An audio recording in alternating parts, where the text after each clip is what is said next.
جی بسم اللہ الرحمن الرحیم۔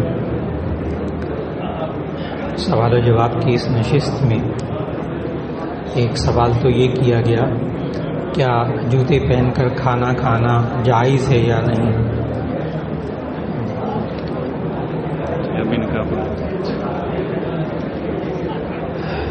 اس کا جواب یہ ہے کہ انسان کے لیے راحت اسی میں ہے کہ وہ زمین پر بیٹھ کر کھانا کھائے اور جوتے اتار کر کھانا کھائے۔ اب میڈیکل سائنس جو ہے وہ یہ کہتی ہے کہ انسان جب کھانا کھائے تو جوتے اتار کر کھائے، لیکن عام حالات میں اگر آپ گھر میں ہیں، میز کرسی پہ کھانا کھا رہے ہیں، کسی دعوت میں کھانا کھا رہے ہیں، جوتے نہیں اتار سکے تو گناہ نہیں ہوگا۔ سنت غیر مؤکدہ ہے کہ جوتے اتار کر کھانا کھا لیا جائے۔ ایک یہ سوال کیا کہ داڑھی رکھنا سنت مؤکدہ یا غیر مؤکدہ؟ جی داڑھی رکھنا سنت مؤکدہ ہے اور عقیدتاً واجب کے درجے میں نہ رکھیں تو گناہ ہوگا، لیکن توبہ اور استغفار کا دروازہ کھلا ہوا ہے۔ یہ کہنا کہ داڑھی نہیں رکھی اس لیے وہ مسلمان نہیں ہے، یہ نہیں کہنا چاہیے۔ ہاں توبہ اور استغفار کر رہا ہے، اللہ تعالیٰ اس کو توفیق عطا فرما دے گا انشاءاللہ۔ ایک صاحب نے کہا شوقیہ یا پیشے کے طور پر گانا وغیرہ کیسا ہے؟ تو اس کا جواب یہ ہے کہ جو عمل جائز ہے اس کا شوق بھی جائز ہے، اور جو عمل جائز نہیں اس کا شوق بھی جائز نہیں۔ اگر آپ پرندے پالنے کا شوق ہے، آپ کو ایک جائز کام ہے، آپ کیجیے۔ آپ کو کوئی کھیل کھیلنے کا شوق ہے، جائز ہے، آپ کھیل کھیلیے، لیکن اگر وہ کام ناجائز ہے تو پھر اس کو شوق میں نہیں کہہ سکیں۔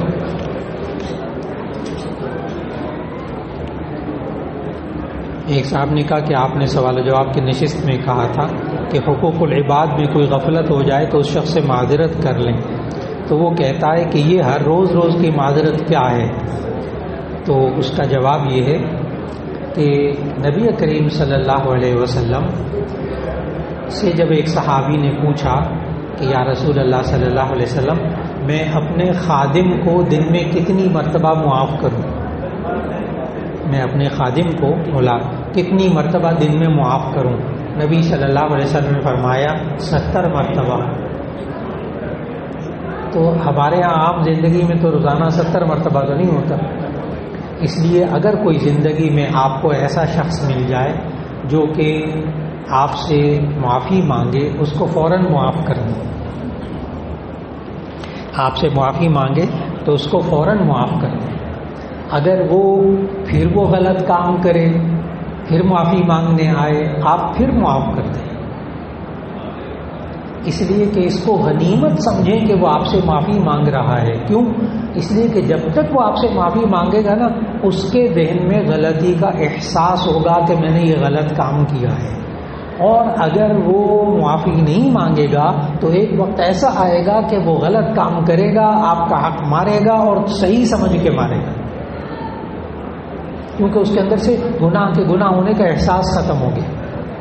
تو اس لیے کبھی بھی زندگی میں ایک بندہ ہے، غلطی ہو گئی، کیا ہے، ہر روز ہی غلطی ہوتی ہے۔ میں نے کہا ہر روز کیا، دن میں 70 مرتبہ بھی آئے نا تو اس کو معاف کرنے کی کوشش کرتے ہیں، لیکن وہ زبان سے اتنا کہہ دے کہ میں نے آپ سے معافی مانگتا ہوں، ٹھیک ہے، اسے معاف کر دیجیے، آپ کو بھی ثواب مل جائے گا، اس کو بھی ثواب مل جائے گا۔ اسی طرح بچوں کا بھی، اولاد کا بھی، اگر ایک دفعہ معافی مانگی، بغیر اجازت کے کوئی کام کر لیا، کوئی غلط بات ہو گئی، وہ کہتا ہے جی مجھے معاف کر دیں، آپ نے ٹھیک ہے معاف کیا، آئندہ احتیاط رکھنا۔ کل پھر وہ آ گیا، کل پھر اس نے کوئی غلطی کی، پھر آ گیا بیٹا اب وہ معاف کر دیں، آئندہ نہیں کروں گا، ٹھیک ہے کوشش کیا کرو بچنے کی، جاؤ میں نے معاف کیا۔ اور جب وہ کسی دن نہ کرے وہ غلط بات تو اس کو شاباش بھی دے دے، اس کو انعام بھی دے دے، دیکھیں تماشا پھر وہ اس سے غلط کام چھوٹ جائے گا اس سے۔ لیکن کوشش کیجئے کہ دتکار نہ کہ بار بار غلطی کرتے ہو، بار بار معافی کرتے ہو، جانا نہ جاؤ تم، ہوئی ایسے، میں نے نہیں معاف کرنا، جاؤ، تو وہ چلا تو جائے گا لیکن اس کے دل میں گناہ کا احساس ختم ہو جائے گا۔ اس لیے معافی بہت بڑی. اور ایک اور بات عرض کر دوں، اگر کسی بندے سے آپ معافی مانگے نا اور کہے جائے اپنا کام کرو، اچھا کوئی معاف وغیرہ نہیں کرنا، بہت سے لوگ صاف کہہ دیتے میں نے نہیں معاف کرنا. اب آپ حدیث ذہن میں رکھیے گا، نبی کریم صلی اللہ علیہ وسلم نے فرمایا کہ اگر کوئی بندہ اپنی غلطی کی معافی دوسرے سے مانگ لے اور دوسرا اسے معاف نہ کرے، اللہ کے نزدیک یہ معافی مانگنے والا بری و ذمہ ہو گیا. اب یہ معنی بھی نہیں ہے کہ اس کے 10,000 روپے دینے تھے، 20,000 روپے دینے تھے اور کہا میں نے معافی مانگی، وہ کہنے میں نے معافی نہیں، وہ نہیں، وہ حقوق واجبہ ہے، وہ غلطیاں نہیں ہیں، وہ غلطی، وہ معافی مانگ رہے ہیں اس سے، اگر میں دے نہیں سکتا، میرے پاس گنجائش موجود نہیں، جب ہوگا دے دوں گا، ابھی معاف کر دیں، یا دیر ہو رہی ہے اس کو دیر تاخیر کو معاف کر دیں، بالکل ٹھیک، بالکل ٹھیک. تو حقوق العباد میں غفلت ہو جائے تو ہر روز بھی معذرت کرنی پڑے تو کر لیں، لیکن میں نے کہا بہت غنیمت ہے، یہ بہت غنیمت ہے، وجہ بھی میں نے بتائی کہ اس کے دل میں کم از کم یہ ہوگا کہ غلطی کا احساس. اسی طرح دفتروں میں ملازمین بھی کئی بار غلطیاں ہو جائیں، لیکن وہ غلطی کی معافی مانگے، آپ اس کو ضرور معاف کیجیے. ایک صاحب نے کہا میں صاحب نصاب نہیں، لیکن میری بیگم کے پاس 15 تولے کے زیورات ہیں، ان کی زکوٰۃ ادا کرنا میرے لیے بہت مشکل ہے، کوئی شرعی طریقہ بتا دیں. جی اس کا جواب یہ ہے کہ اگر بیوی کے پاس سونا ہو اور اس کی زکوٰۃ ادا کرنی ہو تو اس کا آسان ترین طریقہ یہ ہے کہ بیوی کے پاس ایک لفافہ رکھوا دیں، بٹوا پرس، کوئی لفافہ کوئی بٹوا، اور ہر مہینے اس کو زکوٰۃ کے پیسے دے دیا کریں. یہ تم جمع کر لو، سال کے آخر میں زکوٰۃ دے دیں. کئی لوگ ایسے ہیں جاننے والے کہ وہ بیوی کے 80,000 90,000 روپیہ زکوٰۃ سال کے آخر میں 80-90,000 لاکھ روپیہ زکوٰۃ کا دینا پڑ جاتا. اب وہ تنخواہ دار بندہ ہے، کہاں سے دے؟ اب اس کو سمجھا دیا کہ بھی اگر 80,000 روپیہ، چلو 60,000 روپیہ ہو تو ہر مہینے کتنا دے دے؟ 5,000 روپے. میں نے کہا 5,000 دینا آسان ہے؟ کہتے وہ تو کوئی مسئلہ نہیں تو بیوی کو دے دیا کرو، کو لفافے میں رکھ چھوڑو. 5,000 دینا ہے تو دے دو، کسی غریب کو دے دو، ہر مہینے 5,000، سال کا 60,000 ادا ہو گیا الحمدللہ، بہت آسانی سے. تو اس کے لیے شرعی طریقہ یہ کہ آپ قسط وار دے دیں. آپ قسطوں میں بھی زکوٰۃ دے سکتے ہیں، آپ ایڈوانس بھی دے سکتے ہیں، آپ سال گزرنے کے بعد تاخیر سے بھی دے سکتے ہیں. البتہ بیوی کو یہ کہنا کہ تم زکوٰۃ زیور میں سے کاٹ کے دو، میں نے نہیں دینی، اس سے بچنے کی کوشش کریں. اس سے بچنے کی بیوی کے اوپر احسان ہے کہ آپ زکوٰۃ ادا کرتے رہیں. بعض لوگ مسئلہ یہ اسی طرح بتاتے ہیں کہ زکوٰۃ ادا کرنا فرض ہے، وہ جی بیوی کے پاس ہے میرے پاس تو نہیں ہے، تو ٹھیک ہے بیوی زکوٰۃ میں سے کٹوائے، سونا کاٹ کے دے. بس اس لہجے کے بجائے حل بتائیے، حل کیا حل ہو سکتا ہے. ایک سوال یہ کہ قرآن پاک پڑھنے کی جب کھولا جائے تو چومنا ضروری ہے؟ جی ضروری ہے جو نا، یہ کوئی چیز نہیں ہے، فرض ہے، واجب ہے، سنت ہے، مستحب ہے. تو یہ قرآن مجید کھولنے سے پہلے چومنا نہ فرض ہے، نہ واجب ہے، نہ سنت ہے، نہ مستحب ہے، جائز ہے، منع بھی نہیں. قرآن مجید کو چومنا منع بھی نہیں، جائز ہے. لیکن جائز کام کو فرض واجب کا درجہ دیں گے بدعت ہو جائے گی.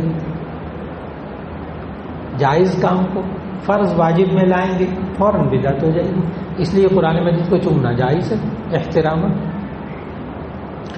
ایک کہتے ہیں 11 مرتبہ سورہ اخلاص پڑھنے سے پورا قرآن پڑھنے کا ثواب ملتا ہے. پھر ہر روز سورہ اخلاص پڑھ لی جائے، قرآن پڑھنے کی ضرورت نہیں. 11 مرتبہ تو بہت زیادہ بتا دیا. بخاری شریف کی حدیث کے مطابق 1 مرتبہ سورہ اخلاص پڑھنا یہ ثلث القرآن، تہائی قرآن کا ثواب ملتا ہے. اس کا مطلب یہ ہوا 3 مرتبہ پڑھیں تو پورے قرآن کا ثواب، 11 مرتبہ نہیں، 3 مرتبہ قل ہو اللہ پڑھیں تو 1 قرآن مجید پڑھنے کا ثواب. اب ان کا سوال کیا ہے کہ جی پھر قرآن پڑھنے باقی قرآن پڑھنے کی ضرورت نہیں ہے. اب دین کی سمجھ، ایک ہے ثواب اصلی، ایک ہے ثواب فضیلت والا. ایک ہے ثواب اصلی اور ایک ہے ثواب فضیلت والا. ماں باپ کی طرف محبت بھری نگاہ سے دیکھیں، ایک حج اور ایک عمرے کا ثواب، تو پھر میں 8-10 لاکھ تو نہ خرچ کروں حج کے لیے، نہیں، وہ ثواب فضیلت والا. ماں باپ کے چہرے کی طرف دیکھا، ہر روز دیکھا، حج اور عمرے کا ثواب. لیکن اگر مال اتنا آ گیا کہ حج فرض ہو گیا، وہ اصلی حج اس نے ادا کرنا ہے. بالکل اسی طرح قرآن حکیم کا پڑھنا دیکھ کر زبانی اس کا الگ ثواب ہے، اور صرف سورہ اخلاص پڑھا 3 مرتبہ تو پورے قرآن کا ثواب ملا. یہ تو سچے نبی صلی اللہ علیہ وسلم نے بخاری شریف میں حدیث موجود ہے، ثواب ملے گا. اس لیے کیا پورے قرآن کی ضرورت ہے پڑھنے کی؟ تو اس کا جواب ہے کہ جی ہاں، وہ اصل ثواب ہے اور یہ فضیلت والا ثواب ہے. ایک صاحب نے کہا قرآن پاک ہاتھ میں پکڑ کر اپنی حاجت پوری ہونے کی دعا مانگ سکتے ہیں؟ تو اس کا جواب یہ ہے کہ نبی کریم صلی اللہ علیہ وسلم نے جو دعا مانگنے کا طریقہ بتایا اس کے مطابق دعا مانگیے. قرآن مجید ہاتھ میں پکڑ کر دعا مانگنے جائز ہے، جائز. لیکن نبی صلی اللہ علیہ وسلم نے کیا سمجھایا، کیسے دعا مانگے جو قبول ہو جاتی ہے؟ سب سے پہلے اللہ تعالیٰ کی تعریف کریں دعا کرتے ہوئے، الحمدللہ رب العالمین، اللہ کی تعریف ہو گئی. پھر اس کے بعد درود شریف پڑھیں. یہاں جمعے میں، ہر جمعے میں دعا سنت کے مطابق ہوتی ہے. پہلے الحمدللہ رب العالمین، پھر اس کے بعد اللہم صلی علی محمد درود شریف پڑھیے. پھر اس کے بعد اپنے گناہوں کی معافی مانگیے. 3 کام ہو گئے، اللہ تعالیٰ کی تعریف، حمد و ثنا، درود شریف، اور اس کے بعد گناہوں کی مغفرت کی دعا، اور اس کے بعد پھر اپنی دعائیں مانگنی شروع کر دیں. آخر میں جب جائیں پھر نبی کریم صلی اللہ علیہ وسلم پر درود بھیجیں اور اپنے دونوں ہاتھ چہرے پر پھیر لیں. نہ پھیریں، آپ کی دعا انشاءاللہ قبول ہو جائے گی. تو قرآن مجید ہاتھ میں لے کر دعا مانگنا جائز ہے، لیکن یہ طریقہ نبی صلی اللہ علیہ وسلم نے نہیں سکھایا. ایک صاحب نے کہا فقہ کیا ہے اور ماننا یا نہ ماننا کیسا ہے؟ جی، فقہ کہتے ہیں دین کی سمجھ کو. فقہ کا معنی سمجھنا، اور فقہ کس کو کہتے ہیں؟ دین کی سمجھ کو. کیا آپ کے لیے حلال ہے، کیا حرام ہے، اس کو سمجھنا فقہ اسلامی کہلاتا ہے. اب کوئی بندہ ماننا ہی نہیں چاہتا تو کوئی حرج کی بات نہیں، یعنی وہ دین کی سمجھ کو مانتا ہی نہیں، یعنی حلال حرام کیا ہے میں مانتا ہی نہیں. تو پھر وہ کلمہ طیبہ کیا پڑھتا ہے، لا الہ الا اللہ محمد رسول اللہ صلی اللہ علیہ وسلم، وہ پھر اللہ کے رسول صلی اللہ علیہ وسلم کو کیا سمجھ رہا؟ قرآن و سنت سے بنائے ہوئے جو اصول ہیں فقہ اسلامی میں، اس کو وہ ماننے کو تیار نہیں. یہ پتہ اصل میں سوال کیا ہے؟ سوال یہ ہے جو کرنا چاہتے ہیں کہ میں فقیہ کو نہیں مانتا، یعنی امام ابو حنیفہ کو نہیں مانتا، امام شافعی کو نہیں مانتا، امام احمد بن حنبل کو نہیں مانتا. اچھا ٹھیک ہے، پھر کس کو مانتے ہیں؟ جی میں کسی کو نہیں مانتا. پھر کیا کرتے ہیں؟ میں قرآن و سنت کے مطابق خود زندگی گزارتا ہوں، مجھے کسی فقہ کی ضرورت نہیں ہے. عربی اس کو آتی نہیں ہے، احادیث اس کو ساری معلوم نہیں ہے. یہ کیسے معلوم کرے گا کہ نماز کا وقت کب شروع ہوتا ہے کب ختم ہوتا ہے؟ یہ نماز کا پورا طریقہ کیسے معلوم کرے گا؟ نماز کا پورا طریقہ کیسے معلوم کرے گا؟ جی میں اپنے ابا جی سے سیکھ لوں گا، میں اپنی امی سے سیکھ لوں گا. تو ٹھیک ہے، آپ نے ان کو اپنا امام بنا لیا نا، اب ان سے سیکھ کے چلنا ہے نا. تو چاہے امام ابو حنیفہ سے سیکھ لیں، چاہے اپنے امی ابو سے سیکھ لیں، چاہے کسی عالم سے سیکھ لیں، یا امام ابو حنیفہ سے سیکھ لیں، امام شافعی سے سیکھ لیں. امام ابو حنیفہ، امام شافعی، امام مالک، ان لوگوں کا کوئی اپنا دین نہیں ہے. ہر بات کے پیچھے آیت حدیث آیت حدیث آیت حدیث. کوئی امام ابو حنیفہ کی اپنی سوچ نہیں ہے. آ کر پڑھیے، 7 سال پڑھیے جامعہ شفیعہ، اندازہ ہو جائے گا کہ کیا ہوتا کیا ہے. تو اس لیے یہ باتیں صرف اور صرف لوگوں کی سن کر فقہ کو کیا ہے، فقہ کو ماننا چاہیے کہ نہیں ماننا چاہیے، جی فقہ کو مانے بغیر تو آپ زندگی نہیں گزار سکتے. فقہ کیا؟ دین کی سمجھ. دین کی سمجھ یہ ایسے ہی ہے جیسے کوئی خاتون کہے میں سالن پکاؤں گی لیکن کسی سے اس کی ریسیپی نہیں سیکھوں گی، نمک کتنا ڈالنا ہے، مرچیں کتنی ڈالنی ہے، خود ہی اپنا تجربہ کروں گی. ٹھیک ہے، کھانے پکانے میں تو آپ تجربہ کر لیں، لیکن دین کے بارے میں آپ اپنا تجربہ نہ کریں، مہربانی کریں.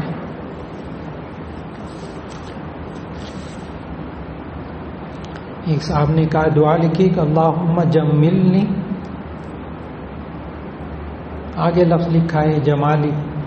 جی اصل میں اگر یہ دعا بنے گی بھی نا تو یہ دعا بنے گی اللہم جملنی وادم جمالی، اے اللہ مجھے خوبصورت بنا دے اور میری خوبصورتی کو ہمیشہ رکھ.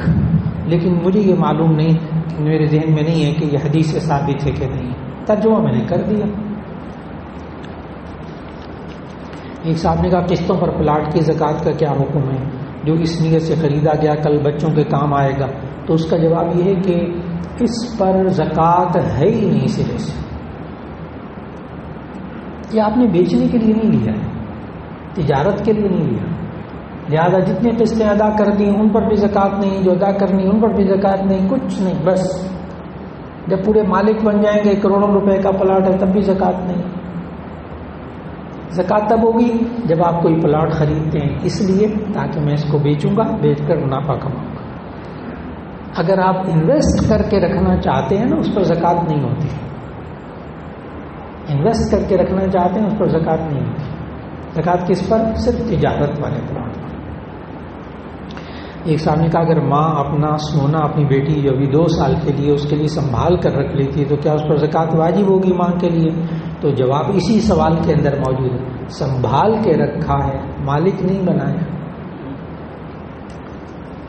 ہاں جس دن بیٹی کو یہ مالک بنا دے گی تو بیٹی جب بالغ ہوگی تو اس پر زکوٰۃ فرض ہوگی، نابالغ پر زکوٰۃ فرض نہیں ہوگی. لیکن زکوٰۃ سے بچنے کے لیے یہ کہنا یہ میں نے بیٹی کے لیے رکھ دیا ہے، یہ اس پر زکوٰۃ واجب ہوگی ماں پر. تو سنبھال لیں، بالکل ٹھیک ہے، لیکن زکوٰۃ ہر سال ادا کرنی ہے. بچوں کے نام پر جو نابالغ ہیں ان کے نام پر آپ نے کچھ رکھ دیا پیسہ وغیرہ، زکوٰۃ آپ کو دینی پڑے گی. اور اگر وہ بچے بالغ ہو گئے اور آپ نے ان کے اکاؤنٹ میں پیسہ رکھا ہوا ہے، اب تو بینک والے بھی بڑے ہوشیار ہو گئے ہیں، بینک والوں کو بھی یہ سارے مسئلے پتہ لگ گئے. چنانچہ وہ بالغ ہونے کے بعد وہ بچوں والا اکاؤنٹ ہی ختم کر دیتے ہیں، کہتے ہیں دوبارہ اکاؤنٹ کھولیں بالغ ہونے والا. ایک وہ چلڈرن اکاؤنٹ ہوتا ہے، ہاں وہ جب جو ہی یہاں تک کہ جس تاریخ کو بچہ بالغ ہوتا ہے نا، وہاں تاریخ پیدائش لکھی ہوتی ہے نا اکاؤنٹ میں بینک میں، جس تاریخ کو بچہ بالغ ہوتا ہے نا، یعنی 18 سال کا ہو گیا، 18 سال میں رکھی ہوئی ہے، جس تاریخ کو ہوتا ہے اسی تاریخ کو میسج آ جاتا ہے وہ اکاؤنٹ ختم، نیا اکاؤنٹ کھولے. لیکن شرعی طور پر وہ 15-16 سال کا بالغ ہو جاتا ہے. بالغ ہونے کے بعد پھر وہ اپنی زکوٰۃ خود ادا کرے گا، اب ماں باپ پر نہیں. ایک صاحب نے کہا حرمین شریفہ میں تقریباً ہر نماز کے بعد نماز جنازہ ہوتی ہے جس کے آخر میں امام صرف ایک جانب سلام پھیرتے ہیں. ہم احناف کے لیے اس وقت کیا حکم ہے؟ آپ وہاں کے امام صاحب کو دیکھا ہی نہ کریں. جتنے حاجی جاتے ہیں، میں نے کہا آپ نے یہ سنا ہے دیکھا نہیں ہے؟ کہتے ہیں نہیں دیکھا نہیں ہے، سنا ہے کہ وہ ایک طرف سلام کرتے ہیں. میں نے کہا آپ کو آواز کتنی دفعہ آتی ہے؟ کہتے 2 دفعہ. 2 دفعہ سلام بھیج لیا کریں. اب جو حضرات گئے ہیں نا وہ فوراً سمجھ گئے. ان حضرات کی فقہ کے مطابق سلام ایک طرف پھیرتے جنازے میں، اور جب وہ سلام امام صاحب پھیرتے ہیں نا تو مکبر بھی سلام کرتا ہے، تو آپ اس وقت دوسرا سلام پھیر دیں، نماز جنازہ ادا ہوگی. نماز جنازہ کے اندر 4 فرض ہیں، 4 تکبیرات بس. باقی سلام کرنا وہ سنتوں میں شامل ہے. اس لیے اگر ایک سلام پھیرا تو بھی نماز جنازہ ہو گئی، اور ان امام کا صاحب کے نزدیک چونکہ ہے یہ ایک طرف سلام پھیرنا، اس لیے 100% نماز جنازہ درست ہو گئی، لیکن آپ 2 طرف پھیر دیں۔ اور کیسے؟ وہ پہلے امام کہتا ہے السلام علیکم ورحمۃ اللہ، پھر مکبر کیا کہتا ہے؟ السلام علیکم ورحمۃ اللہ، ٹھیک ہے، آپ فارغ ہو گئے۔ اس لیے اس پیچیدگی میں نہ جائیں۔ اور میں نے اصل بات بھی بتا دی کہ نماز جنازہ میں فرض کیا ہے؟ 4 تکبیریں بس، باقی اس میں کوئی فرض نہیں ہے۔ یعنی اگر کوئی بندہ 4 دفعہ امام کے ساتھ اللہ اکبر اللہ اکبر اللہ اکبر اللہ اکبر کہہ دیا نا، نماز جنازہ درست ہو گئی۔ اچھا، بعض لوگ نا نماز جنازہ میں پیچھے چپ کر کے کھڑے ہوتے ہیں، ہونٹ بھی نہیں ہلاتے، یاد رکھ لیجیے کہ ان کی نماز جنازہ بالکل نہیں ہوگی، فرض چھوٹ گیا۔ یہ بات میں بہت تاکید کرتا ہوں ہر نماز جنازہ میں، دیکھیں امام کے ساتھ آپ زبان سے اللہ اکبر ضرور کہیں۔ یہ عام نماز کے اندر صرف تکبیر تحریمہ فرض ہے، باقی سب سنت ہے۔ عام نماز کے اندر نا امام نے اللہ اکبر کہا، آپ نے بھی اللہ اکبر کہا ہی نہیں، چپ کر کے بس چلے گئے رکوع میں سجدے میں، نماز ہو گئی آپ کی۔ تکبیر تحریمہ 1 دفعہ فرض، لیکن جنازے کے اندر 4 تکبیریں کیا ہیں؟ فرض، اور وہ زبان سے کہنا فرض ہے۔ اگر کوئی بندہ پیچھے چپ کر کے کھڑا ہو گیا، ہونٹ نہیں ہلائے، 4 تکبیریں نہیں کہیں، اس کی طرف سے نماز جنازہ بالکل نہیں ہوئی، اس کی ہو گئی، امام نے کہہ دیا تو ہو گئی، اصل نماز جنازہ تو ہو گئی۔ اسی طرح حرم میں رمضان میں وطر امام کے ساتھ پڑھیں یا الگ پڑھیں؟ جی امام کے ساتھ پڑھیں، وطر امام پڑھاتے ہیں وہاں تو امام کے ساتھ وطر پڑھیں۔ وہ فرق صرف اتنا ہے کہ وہ 2 رکعت کے بعد سلام پھیر کر پھر کھڑے ہوتے ہیں کبھی کبھی، ورنہ حرم کے اندر بھی مسجد نبوی میں اور بیت اللہ کی مسجد میں اب وہ 3 رکعتیں پوری پڑھاتے ہیں بغیر سلام کے، تاکہ سب کے نزدیک درست ہو جائے۔ عام جو مسجدیں ہیں اس میں وہ 2 رکعت کے بعد سلام پھیر کر کھڑے ہوتے ہیں، بس اتنا فرق ہے جی۔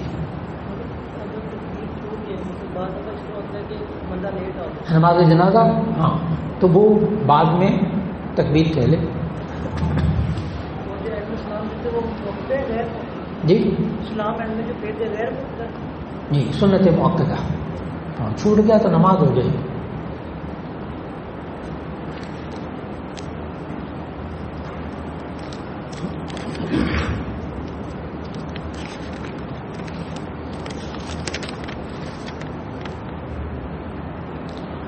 ایک صاحب نے کہا کہ میں نماز مسجد میں جماعت کے ساتھ پڑھتا ہوں، میرے گھٹنے زمین پر رکھ کر سجدہ نہیں کر سکتا، قیام میں اٹھ کر لیتا ہوں، کرسی پر نماز مکمل کرتا ہوں، ڈاکٹر کے کہنے کے مطابق ایکس رے کے مطابق نماز ادا کرتا ہوں، ویسے الحمدللہ چلتا پھرتا ہوں، گاڑی چلاتا ہوں۔ ایک مفتی صاحب کا بیان مختلف تھا، میں بہت صورت حال میں ہوں کہ ان کا بیان پڑھا وہ مختلف ہے، اور ایک اور مفتی صاحب جو سنائے ان کے مختلف ہے، آپ سے ملنا ہو تو کیا کریں؟ تو اس کا جواب یہ ہے کہ آپ ابھی بھی مل سکتے ہیں، ابھی بھی پوچھ سکتے ہیں، اور میں نے اس بارے میں بہت واضح طور پر حضرات کو سمجھایا ہوا ہے۔ دیکھیے یہ کہتے ہیں میں گھٹنے زمین پر رکھ کر سجدہ نہیں کر سکتا، تو اب آپ نے کل غور کرنا ہے، نماز کے اندر کل 6 فرض ہیں، بہت آسان باتیں آپ لوگوں کو بھی بتائیے۔ یہاں میں کوشش کرتا ہوں کہ مسائل اس طرح بتاؤں کہ آپ لوگوں کی بھی رہنمائی کر سکیں۔ نماز کے اندر 6 فرض ہیں۔ تکبیر تحریمہ ظاہر ہے اس میں تو کوئی گھٹنوں کمر کا مسئلہ نہیں ہے، یہ تو ہر ایک کر لے گا۔ نمبر 2 قرات، یہ بھی ہر ایک کر لے گا۔ آگے رہ گیا اب ذرا غور سے رکوع، قیام، رکوع، سجدہ، اور نمبر 6 تشہد کی مقدار بیٹھنا۔ یہ 6 فرض ہو گئے۔ پھر میں دہراتا ہوں، تکبیر تحریمہ ہر ایک کہہ لے گا نا، اس میں تو کوئی مسئلہ نہیں۔ قرات قرآن مجید پڑھنا، یہ بھی وہ کر لے گا، اس میں بھی کرسی کا کوئی مسئلہ نہیں ہے۔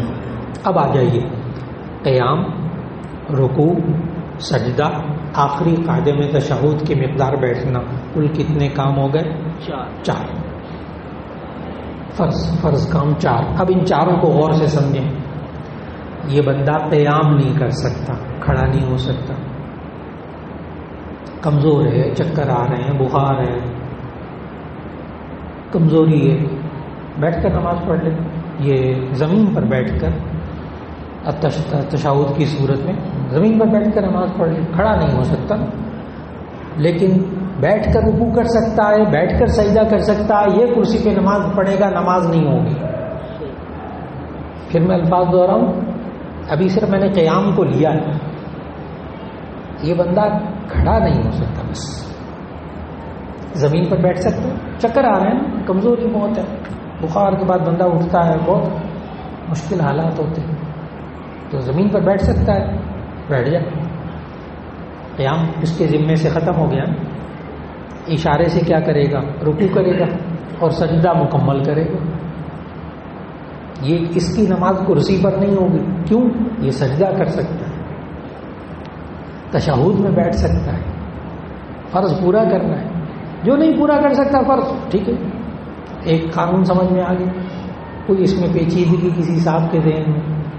اچھا، ایک صاحب رکوع نہیں کر سکتے، کمر میں تکلیف ہے، رکوع نہیں کر سکتے، لیکن اب بہت سے اکثر حالات میں یہ ہوتا ہے کہ جو رکوع نہیں کر سکتا وہ سجدہ بھی نہیں کر سکتا.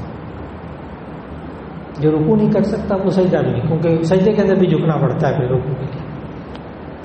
یہ رکوع بھی نہیں کر سکتا، سجدہ بھی نہیں کر سکتا. یہ کرسی پر بیٹھ کر نماز پڑھ لے، لیکن قیام فرض ہے نا. یہ کرسی پر بیٹھ کر باقی نماز پڑھے گا، لیکن قیام کی صورت میں قیام کرے گا.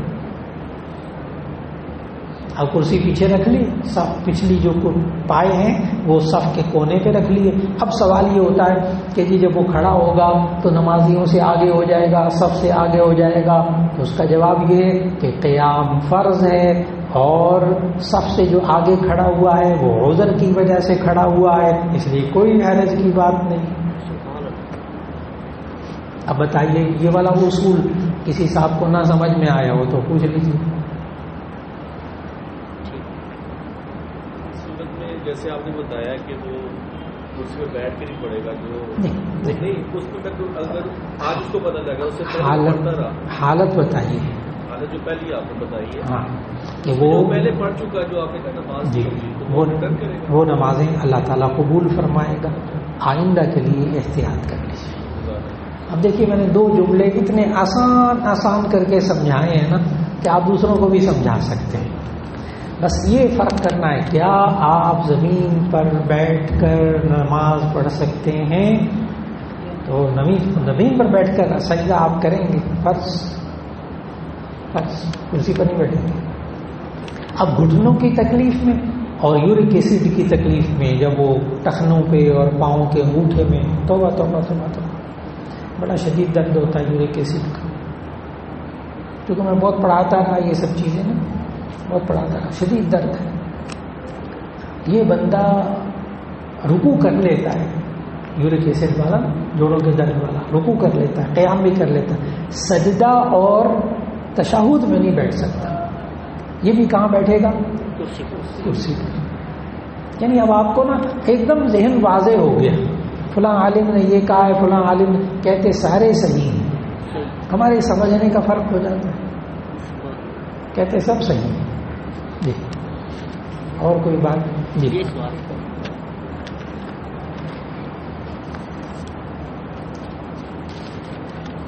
یہ داڑھی والا سوال تھا.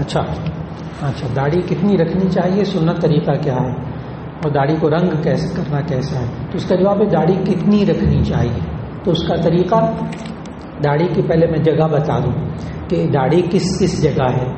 یہ جو آپ ہاتھ رکھیں گے کان کے پاس، تو یہاں ایک لمبی ہڈی ہے، یوں کر کے ابری ہوئی ہڈی، نہیں یہ جہاں عینت تھی نا میری، یہاں دیکھیں، یوں کر کے ہاتھ پھیریں تو ایک ہڈی یوں کر کے، یہ ہڈی داڑھی میں شامل ہے.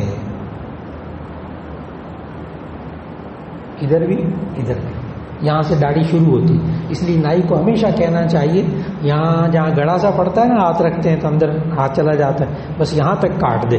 اور یہ جو ہے نا جہاں ہڈی ابری ہوئی ہے، یہ نائی کو کہیں یہاں اس طرح نہ چلائے، یہاں اس طرح نہ چلائے. یہاں سے لے کر اور یہاں تک یہ ساری داڑھی ہے. جہاں جہاں نیچے ہڈی ہے، جہاں جہاں نیچے ہڈی ہے، اور جہاں نیچے ہڈی نہیں ہے جیسے گال، یہ نرم حصہ، یہ اس کے بال آپ کاٹ سکتے ہیں، داڑھی میں شامل نہیں ہے. یہاں تک ٹھیک ہو گیا. نیچے ہاتھ لگائیں گے نا تو یہ ابھری ہوئی ہڈی ہے، یہاں تک داڑھی شامل ہے. لہذا نائی سے کہیں کہ ابھری ہوئی ہڈی سے نیچے کاٹ دے اگر بال کاٹنے ہیں. یہ ابھری ہوئی ہڈی سے نیچے بال کٹوا دیں. ٹھیک ہو گیا. یہ جو ہونٹوں کے کنارہ ہے نا، ہونٹوں کا کنارہ، یہ نیچے داڑھی ہے، اوپر مونچھ ہے. ہونٹوں کے کناروں کے اوپر مونچھ ہے اور نیچے کیا ہے؟ داڑھی. اور یہ جو یہ ہونٹوں کے نیچے یہ جو جگہ ہے، یہ بھی داڑھی.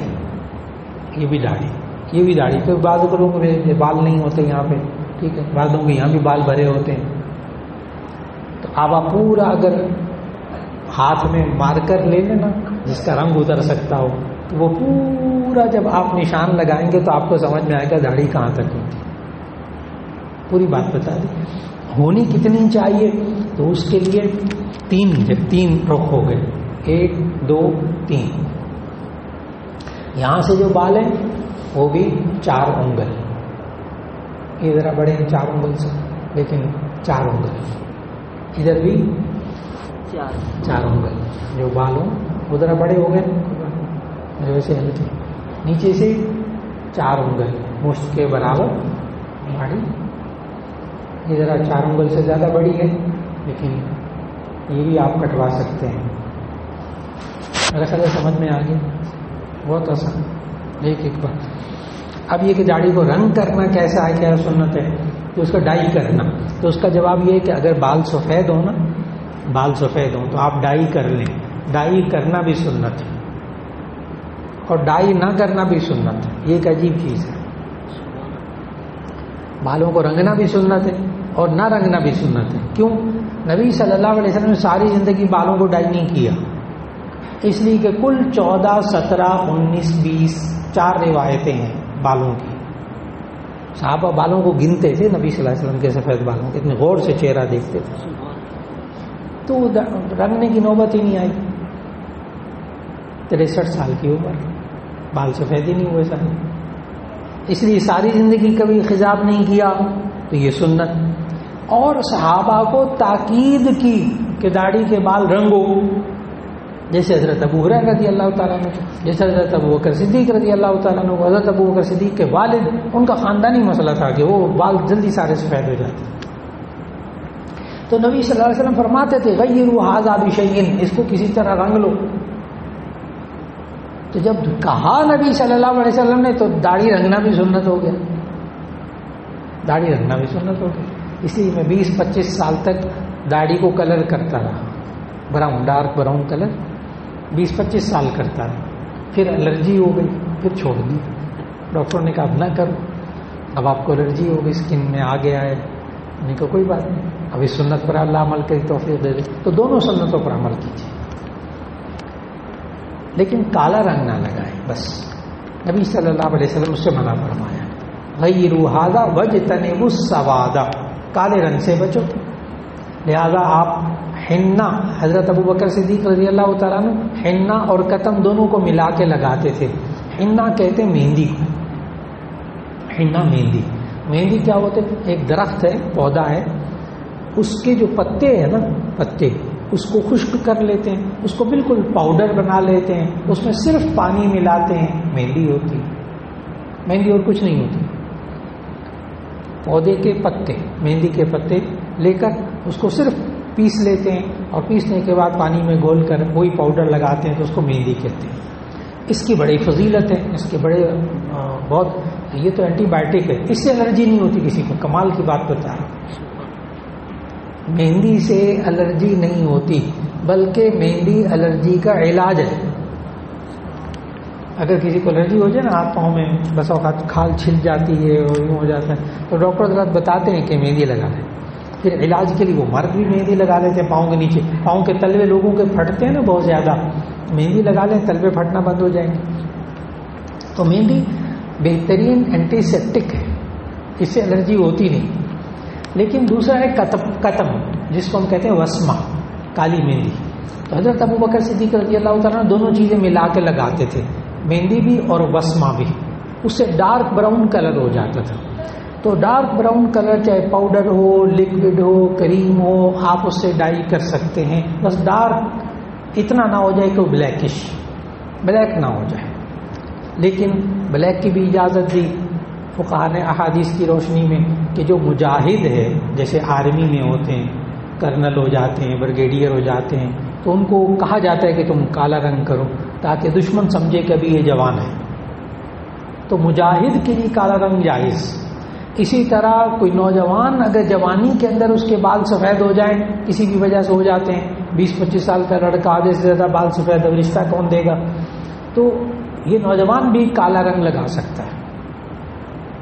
اسی طرح وہ بیوی جس کے بال سفید ہو جائیں اور شوہر سمجھے کہ بیوی بوڑھی ہو رہی ہے، اب اس کی نگاہیں محفوظ نہ رہیں، تو ایسی صورت میں بیوی کے لیے بھی جائز ہے کہ اپنی عفت بچانے کے لیے کالے رنگ کا خضاب لگائے.